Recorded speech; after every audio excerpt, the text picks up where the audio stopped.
For those whose life is restricted by a severe disability, there is a sport which nearly everyone can take part in and enjoy. Gliding is the purest form of aviation there is. Providing there is useful function in the muscles of the arms, with good vision, one can become as free as a bird in a glider. It is possible, with training, to fly solo and even instruct others in the sport.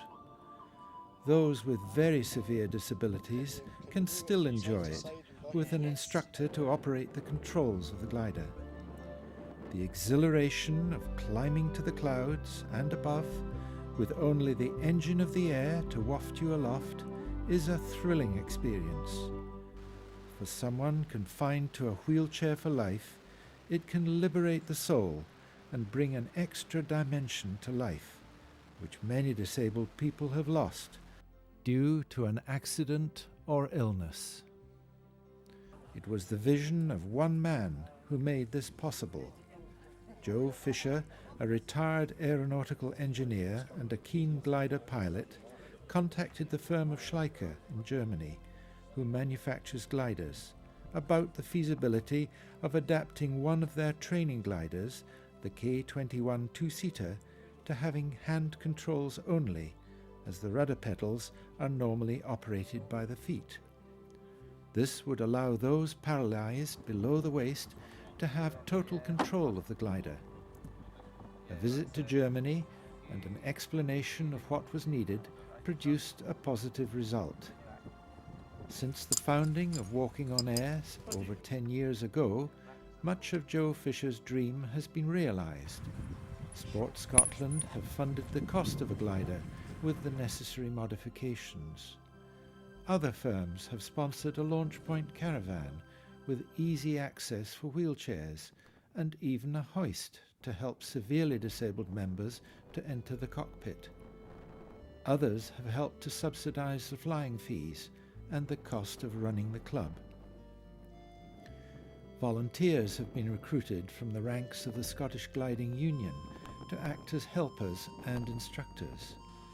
Every Friday, weather permitting, the club operates from the Scottish Gliding Centre at Portmoak, Fife.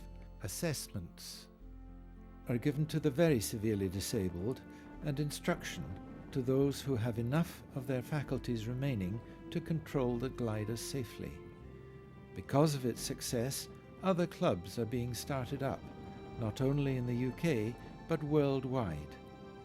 Meet Steve Derwin, who lost the use of his legs in a motorcycle accident some years ago. Steve is now an instructor who can train able-bodied pupils and fly members of the public who come along to the club for a trial flight in a glider. He only took up gliding after his accident. Here he is talking to a group who have come over from the spinal unit in Glasgow. They are all nearing the end of their rehabilitation and are willing to have a go at gliding. So first, a few words of encouragement. Just briefly like to say how much flying's done for me, because I've not flown before I had my accident. So it was after my accident that I was looking to get back into outdoor life, and I was a keen walker and stuff like that before. So I like the hills a lot, and I thought maybe I could get flying in the hills, and this is just absolutely the way to do it. So and this opportunity is there for you guys, but not just that. There's any number of, well, John will point you in the direction, I'm sure, of many sports that disabled people can do. So if any of you are feeling kind of a bit down about it all, it really is not such a bleak prospect. So now for the trip of a lifetime. Some can manage to enter the cockpit on their own. Others need a little help, while some need the use of the hoist. In those with high spinal injuries, caused usually by a broken neck, the arms and hands are weak. In these cases, every attempt is made to recruit what muscle power is left to operate the controls. In this case, a poor grip can be improved with the help of a cardboard tube attached to the hand with a little strapping. This is to give every opportunity for those with weak muscles to fly the glider themselves, as not much strength is needed to make the glider respond to deflections of the control column or rudder lever.